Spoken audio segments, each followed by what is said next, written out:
চাপে রাখি প্রশাসনকে, আর খোঁজ খবর নেই যে আমরা কী অবস্থা আছে।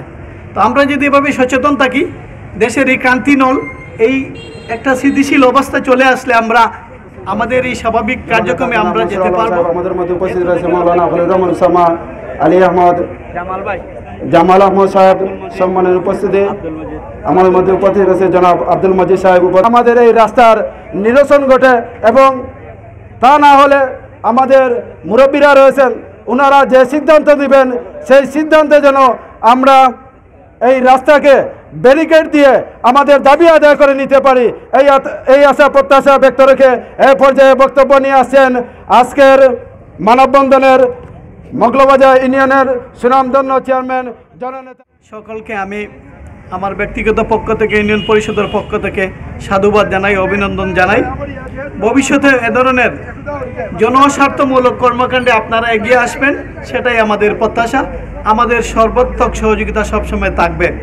এখানে বিভিন্ন ব্যক্তিবৃন্দ, রাজনৈতিক ব্যক্তিবৃন্দ, সামাজিক ব্যক্তিবৃন্দ, আমাদের পরিবহন সেক্টরের ব্যক্তিবৃন্দ, ব্যবসায়ীরা বক্তব্য রেখেছেন। আজকে এই গরমের মাঝে আমি আমার সময় নষ্ট করব না, আমি দুটো কথা বলেই শেষ করব। আজ থেকে 4 দিন আগে আমাদের সিলেটের সুনামধন্য ডিসি মহোদয় এই রোড দিয়ে জলালপুরে গেছেন।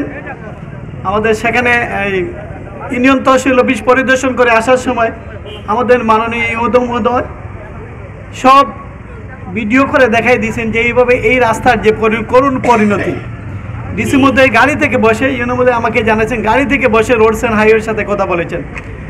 তারপরেও গতকালকে তো আপনারা দেখেছেন সার্বিকভাবে সিলেটের সব রাস্তাঘাট নিয়ে উনি সাংবাদিক সম্মেলন করে যথাযথ কর্তৃপক্ষের কাছে স্বল্প সময়ে নোটিশে সংস্কারমূলক কার্যক্রম করার জন্য বিনীতভাবে অনুরোধ জানিয়েছেন। সেই হিসাবে আমি মনে করি আমাদের এই কার্যক্রম, আমরা যে আজকে এই প্রতিবাদ আরও জোরালো ভূমিকা পালন করবে। আমরা যদি একটা স্মারকলিপি ইউনো মোদের মাধ্যমে যদি ডিসি অফিসে আমরা যেতে কষ্ট হবে, আমরা যদি স্মারকলিপি রেডি করে এই রাস্তা সহ আরও যারা এলজিডির যে রাস্তাগুলো রয়েছে এই রাস্তাগুলো সহ যদি স্মারকলিপি ইউনোর মাধ্যমে দিয়ে দেই, উনি যথাযথভাবে ডিসি মহোদয়ের কাছে পৌঁছে দিতে পারবেন। তারপরেও যেহেতু আমাদের এটা এই রাস্তা যেহেতু হুমায়ুন চত্বর থেকে ফেলসুগঞ্জ পর্যন্ত এটা নলেজও আছে ডিসি মহোদয়ের এবং নামও দেওয়া হয়েছে। গতদিন কাইমসুদ্দি সাহেব যে প্রোগ্রাম করেছিলেন হুমায়ুন চত্বরে, সেখান থেকে তারা একটা তালিকা দিয়েছেন, ইগু 1 নম্বর তালিকায় আছে। আমি যতটুকু জানি হুমায়ুন চত্বর থেকে ফেন্সুগঞ্জ পর্যন্ত আপাতত, আর বেডিসিতে গেলে রাস্তা পালা। আর আরেকটা রাস্তা অপুভাই বলছেন ওই যে মাদ্রাসা গেট থেকে অনিলগঞ্জ, এটা আজ থেকে 6 মাস আগে টেন্ডার হয়েছে 2,05,00,000 টাকায়। অনেকেও তো জানেন না, কিন্তু দেশেরই পরিস্থিতির কারণে যারা কন্ট্রাক্টর বিন্দু আছেন তারা কেউ কাজ করতে আগ্রহী নয়। 2 বার টেন্ডার হয়েছে। সর্বশেষ আজ থেকে 2.5 মাস আগে একজন টেন্ডার নিয়েছেন, উনি ঢাকার পার্টি, কিন্তু কার্যক্রম শুরু করতে পারছে না। সম্ভবত ওই যে 2 সাইডে দিয়ে 1.5 ফুট করে রাস্তা বড় হবে, তো এখন মাটির সমস্যার কারণে নভেম্বর-ডিসেম্বরে কাজ শুরু হবে। তার আগে আমরা দাবি থাকবে, আমরা সমন্বয় সভা, বিশেষ করে আমরা উপজেলা সমন্বয় সভা, আমরা সব সময় এখানে সাংবাদিকবৃন্দ থাকেন, ওনারা তুলে ধরেন, আমরাও তুলে ধরি, সব চেয়ারম্যানরা যার ইউনিয়নের যে রাস্তাগুলো করুন অবস্থা। তা গ্রামীণ রাস্তা বলতে আমরা তো ইউনিয়ন পরিষদের আওতাভুক্ত যে রাস্তাগুলো আছে এগুলো আমরা পরিষদে যথাযথভাবে তুলে থাকি। আর রোডস অ্যান্ড হাইওয়ে রাস্তা এটা আমরা চাইলে পারবো না, ইউ মহোদয় জেলা কমিটির মিটিংয়ে 2 দিন তুলেছেন। তো আমি আহ্বান করবো, আমরা যেন পেশারও থাকেন নেয় না, আপনি কাজ দিলেন, যারা ওই যে রোডস অ্যান্ড হাইওয়ের জায়গায় করে বিটুমিন দেয় না, বালু ফেলে যায়নি। এখন আপনি যদি গিয়ে কাজ বন্ধ করেন, আবার ওরা বলবে সাদাবাজি হচ্ছে, নানান যন্ত্রণা আছে। সেদিক খেয়াল রেখে আর কি আমরা যেভাবে আমাদের কার্যক্রম সুন্দর চলে, রাস্তাঘাটের অবস্থাটাকে ভালো হয়, সেই দিকে আমরা সবাই দৃষ্টি রাখবো। মানববন্ধন যারা আয়োজন করছেন মুবারকবাদ জানাই। আমরা ছাত্র সমাজে, যুব সমাজে প্রমাণ করছে যে তারা সকল প্রকার জুলুম নির্যাতন এর বিরুদ্ধে তারা অবস্থান নিছে, অতীতেও নিছে, আগামীতেও নিব ইনশাআল্লাহ। তো এই যে আমরা আজকে কিন্তু মগলবাজারবাসী আজকে আমরা মজলুম, এই যে আমরা যে রোড আপনারা দেখলা কি পরিমাণ ভাঙ্গা, হুমায়ুন রশিদ চত্বরটা কি আপনি এবারে ইলাসপুর পর্যন্ত মাথার চুল মনে অত গেছা নাই, যতগুলা গর্ত আপনার এই রাস্তাতে আছে কিতা হই। তো আমরা গতকালকে সিলেটের ডিসি সাহেব এখানে আসলাম, আমরা কিছু মাথার সুযোগ হয়েছে, তারা আশ্বস্ত করছেন যে গতকালকে বইবা, গতকালকে আমরা দেশ বইছেন। তো আমরা আশা করি আর অচিরেই এই রাস্তা যে লেখার সংস্কার আমরা খুব বেশি চাহিদা নাই যে নতুন করে বাঙ্গিয়া রাস্তা হইতো, আমরা এটা চাই না।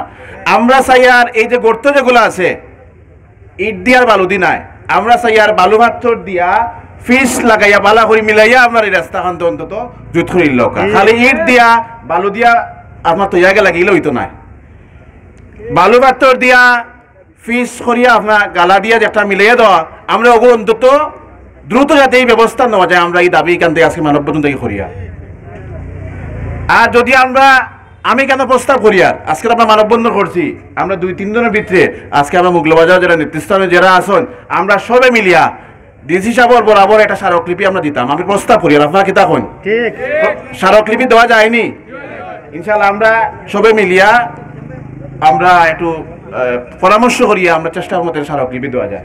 আজকে আমি মানববন্ধন থাকি, আমরা আরো 2টা রাস্তায় কেন আমার খুব চকুত লাগে। আমরা মুগলাবাজার থেকে জালালপুর যে রাস্তা দেখছেন কি অবস্থা, অলরেডি টমটম যায় না এইদিকে। সিএনজি যে আনিলগঞ্জ বাজার পর্যন্ত যে রাস্তা আপনারা দেখছেন, আমরা ইউনিয়নের ভিতরে পড়ছি এই রাস্তাটা খুবই ভয়াবহ অবস্থা।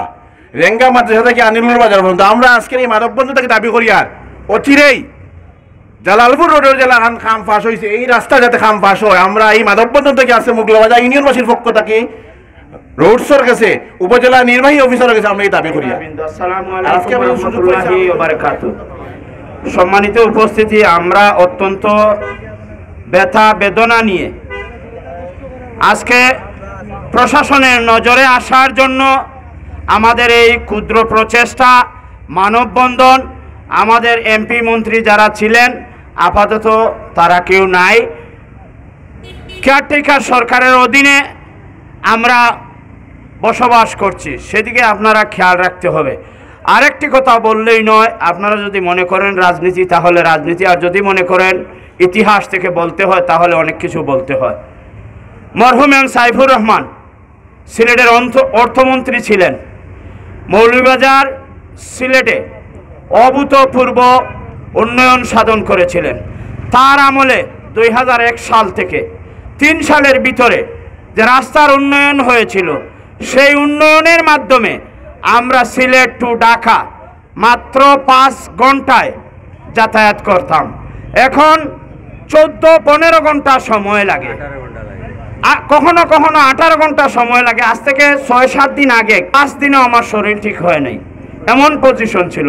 যাইতে 11 ঘন্টায় নিয়ে গেছিল, আসার সময় পুরা 16 ঘন্টা সময় লাগছে।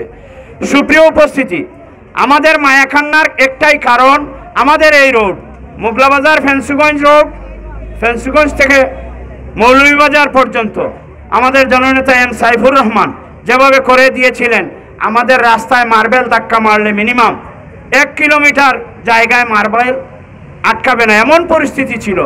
কিন্তু বিগত সরকারের আমলে এই রাস্তাকে ছেলে খেলা বানিয়েছে। কখনো বলেছে ড্রাইভাররা ঘুমিয়ে যায় তাই পাথর ছিটিয়ে রেখেছে।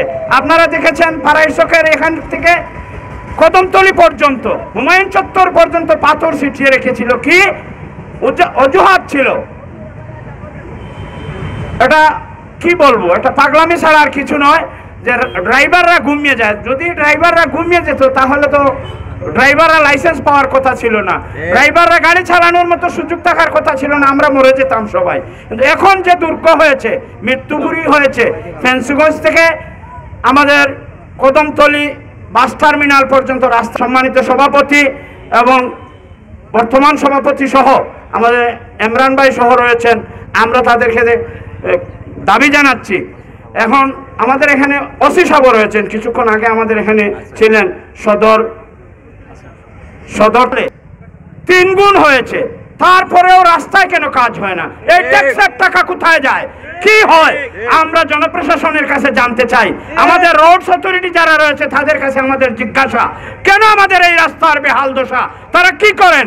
আমাদের টাকায় খেয়ে পুষে তাদের পরিবার চালান। আমাদের আজকে থেকে মাত্র 2 দিন আগে একটি ছেলে এই মাদ্রাসার রেল স্টেশনের পাশে মোটরসাইকেল অ্যাক্সিডেন্ট করে এমন অবস্থা হয়েছে, এখনো সে ঘুমায় রয়েছে, তার এখনো হুঁশ আসে নাই। আজকে থেকে প্রায় 15 দিন আগে হাজীগঞ্জে 2টি সন্তান মারা গেল একসাথে। কিছুদিন আগে আমাদের ইলাসপুর এবং কোটালপুরের মধ্যবর্তী স্থানে আরো 2টি ছেলে আমাদের ইলাসপুরের তরতাজা প্রাণ 17 বছরের ছেলে এবং 12 বছরের ছেলে মারা গিয়েছে। আরও অনেক আমাদের কাছে লিপিবদ্ধ নাই। শুধু এই মাসের মধ্যে যে ঘটনাগুলো ঘটেছে সেই ঘটনাগুলো আমরা পুনরাবৃত্তি করছি। এখানে আমাদের চেয়ারম্যান মহোদয় রয়েছেন মোগলাবাজার ইউনিয়নের, তিনি করতে চাই সেটি আমরা দীর্ঘদিন আন্দোলন সংগ্রাম কারসাজির কারণে, তাদের সামান্য অবহেলার কারণে অনেক সময় তারা অতিরিক্ত লোডশেডিং দিয়ে থাকেন এবং লোডশেডিং দিয়ে